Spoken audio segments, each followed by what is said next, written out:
आज हम लोग chapter number 1 ideas of history को डिस्कस करते हैं। आइडियाज ऑफ हिस्ट्री में जो हमारा पहला जो टॉपिक है डिस्कस करने का वो है व्हाट इज हिस्ट्री। आज हम लोग व्हाट इज हिस्ट्री देखेंगे, प्लस ये भी देखेंगे कि व्हाट इज हिस्टोरियोग्राफी। उसके बाद हम लोग देखेंगे न्यू सोशल हिस्ट्री। ये 3 टॉपिक चैप्टर नंबर 1 का हम लोग आज डिस्कस करने वाले हैं। तो आइए सबसे पहले जो चैप्टर नंबर 1 है आइडियाज ऑफ हिस्ट्री, उसका पहला जो टॉपिक है व्हाट इज हिस्ट्री। हिस्ट्री किसे कहते हैं? हिस्ट्री दरअसल लैटिन अंग्रेजी का टर्म है हिस्ट्री। तो ये जो वर्ड है हिस्ट्री ये लैटिन टर्म से लिया गया है। हिस्टोरिया ISTORIA ये लैटिन टर्म से हिस्टोरिया से लिया गया है। और हिस्ट्री जो है ये ग्रीक यूनानी भी टर्म इसको कहा जा सकता है। जो यूनानी जो टर्म है हिस्टोरिया है HISTORIA हिस्टोरिया, यानी लैटिन का जो टर्म है जहां से हिस्ट्री लिया गया है वो है हिस्टोरिया ISTORIA हिस्टोरिया, और ग्रीक का जो टर्म है वो है हिस्टोरिया। दोनों का मतलब ये होता है रिसर्च। जो हम लोग नॉलेज गेन करेंगे हिस्ट्री के बारे में वो रिसर्च बेस्ड होगा। On the basis of research we can acquire the knowledge. Okay, हम लोग जो नॉलेज गेन करेंगे on the basis of research, on the basis of inquiry, उसी को हम लोग हिस्ट्री कहते हैं। आइए कुछ हिस्ट्री के बारे में वेरी ब्रीफली हम लोग देखते हैं कि हिस्ट्री जो है, history is a study of Mankind. History जो है एक स्टडी है जो इंसान के बारे में हम लोग को इंफॉर्मेशन देता है। एक और इसी सिलसिले से, इसी कड़ी से एक और हिस्ट्री के सिलसिले से डिफिनेशन हम लोग कह सकते हैं कि हिस्ट्री जो है वो हम लोग को कंप्लीट आइडिया देता है, कंप्लीट पिक्चर पेश करता है। किस चीज के बारे में कि जितने भी इंसिडेंट्स हुए हैं हिस्ट्री में, तो वो डायरेक्टली या इनडायरेक्टली किस तरह से इंसान को, ह्यूमन बीइंग को इन्फ्लुएंस करता है, इसको भी हम लोग हिस्ट्री कहते हैं। और तीसरा जो हम लोग कह सकते हैं कि ये एक सिस्टमैटिक अकाउंट देता है ह्यूमन बीइंग के ओरिजिन का, ह्यूमन बीइंग के डेवलपमेंट का। एक सिस्टमैटिक अकाउंट पेश करता है हिस्ट्री, जो ह्यूमन बीइंग के ओरिजिन के बारे में, ह्यूमन बीइंग के डेवलपमेंट के बारे में हम लोग को जो बताता है।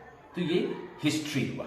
आइए और हम लोग एक चीज सीखते चले कि हेरोडोटस को हम लोग बाबाए तारीख या फादर ऑफ हिस्ट्री कहते हैं। इनका पीरियड जो हुआ 484 टू 430 BC। यहाँ पे सिरका यानी अप्रोक्सीमेटली 484 टू 430 BC इनका पीरियड है। और हेरोडोटस को हम लोग फादर ऑफ हिस्ट्री कहते हैं। ये जो फादर ऑफ हिस्ट्री है ये इनको सबसे पहले सिसिरो सिसिरो ने इनको सबसे पहले बाबाए तारीख या फादर ऑफ हिस्ट्री कहा है। सिसिरो एक बहुत बड़े स्कॉलर थे, इन्होंने हेरोडोटस को फादर ऑफ हिस्ट्री कहा है। हेरोडोटस ने एक किताब लिखा था, उस बेसिस पे हम लोग हेरोडोटस को फादर ऑफ हिस्ट्री कहते हैं। इस किताब का नाम है हिस्ट्री ऑफ पर्शियन वॉर्स। ठीक है, हिस्ट्री ऑफ पर्शियन वॉर्स, या इस किताब को हिस्टोरिया भी कहते हैं, हिस्ट्रीज भी कहते हैं। इस किताब को हम लोग हिस्ट्रीज भी कहते हैं। ओके, इस किताब में ग्रीस, यूनान और पर्शियन के वार के बारे में डिस्कस किया गया है। इस किताब को हेरोडोटस ने लिखा था और ये किताब 9 चैप्टर्स पे मुश्तमिल है। ये किताब 9 चैप्टर्स पे मुश्तमिल है और इस किताब ने इनको, हेरोडोटस को फादर ऑफ हिस्ट्री बना दिया। आइए अब नेक्स्ट जो टॉपिक है वो होगा व्हाट इज हिस्टोरियोग्राफी। हिस्टोरियोग्राफी किसे कहते हैं? हिस्टोरियोग्राफी के बारे में हम लोग को ज्यादा कुछ जानने की जरूरत नहीं है, बस 2-4 बातें मैं कह दूं। हिस्टोरियोग्राफी का मतलब, हिस्टोरियोग्राफी उसको कहते हैं कि द आर्ट और skill of writing history is called historiography. मतलब हिस्ट्री लिखने का जो आर्ट है, हिस्ट्री लिखने का जो तरीका है, हिस्ट्री लिखने का जो स्किल है, हिस्ट्री लिखने का जो खूबी है, उसको हम लोग हिस्टोरियोग्राफी कहते हैं।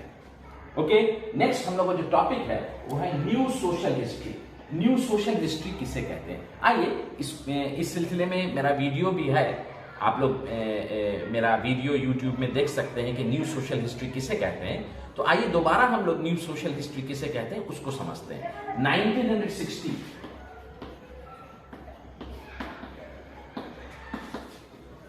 20वीं सेंचुरी के 1960s की दहाई में, ठीक है, 1960s की दहाई में एक कॉन्सेप्ट आया हिस्ट्री में।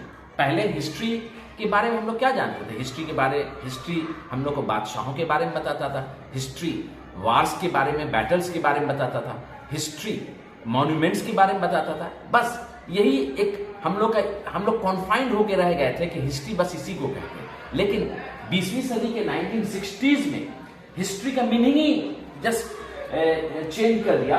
किसने? Michael Foucault, MICHAEL, Michael Foucault, FOCAUCAULT, Michael Foucault ने अपनी किताब में, उस किताब का नाम है madness and civilisation, madness and civilisation.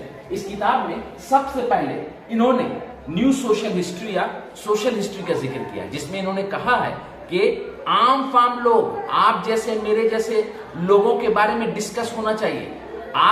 हम लोगों का, मिडिल क्लास के लोगों का हिस्ट्री में क्या कंट्रीब्यूशन है, क्या ताउन है, उसका डिस्कस होना चाहिए। और इसका जिक्र सबसे पहले माइकल फॉकल्ट ने अपनी किताब मैडनेस एंड सिविलाइजेशन में किया। आइए हम लोग अब ये जानते हैं कि न्यू सोशल हिस्ट्री किसे कहते हैं। न्यू सोशल हिस्ट्री जो है वो 1960s की दिहाई का एक देन है, और कुछ पॉइंट्स है जो हम लोग अपने जहन में रखेंगे। न्यू सोशल हिस्ट्री दरअसल आम फाम लोगों के जिंदगी के बारे में बताता है।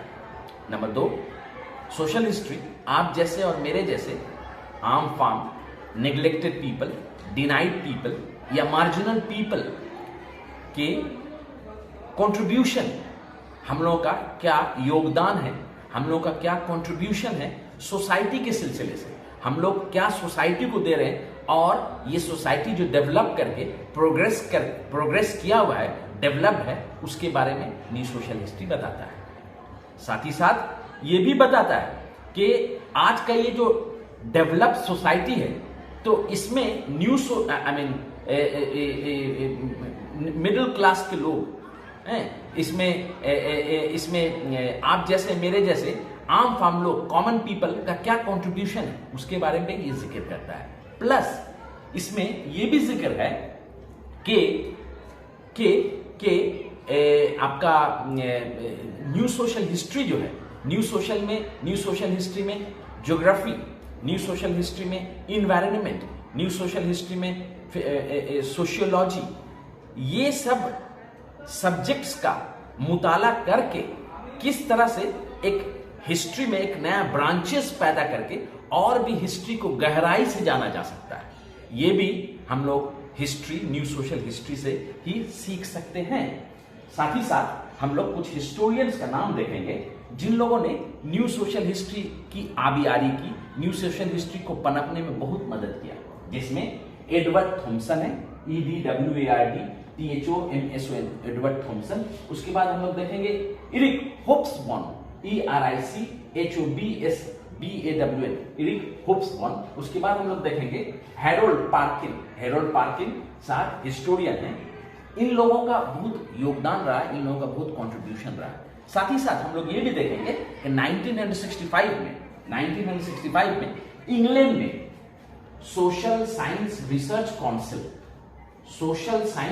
काउंसिल का इस्टेब्लिशमेंट हुआ इंग्लैंड में, तब 1965। इसके बाद यानी 1960 और 1970s यानी 1960 ईस्वी की दहाई और 1970 ईस्वी की दहाई में जो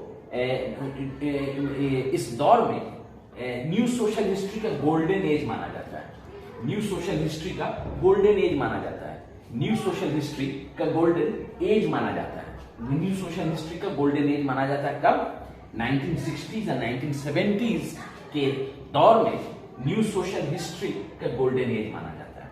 ओके, तो ये हम लोगों का आज हम लोगों ने क्या देखा? व्हाट इज हिस्ट्री, हिस्ट्री किसे कहते हैं। उसके बाद हम लोगों ने देखा हिस्टोरियोग्राफी, हिस्टोरियोग्राफी किसे कहते हैं। उसके बाद हम लोगों ने देखा, ब्रीफली देखा new social history, new social history किसे कहते हैं। और साथ ही साथ न्यू सोशल हिस्ट्री का गोल्डन पीरियड 1960s और 1970s के दौर का जो पीरियड है वो गोल्डन एज कहलाता है न्यू सोशल हिस्ट्री का।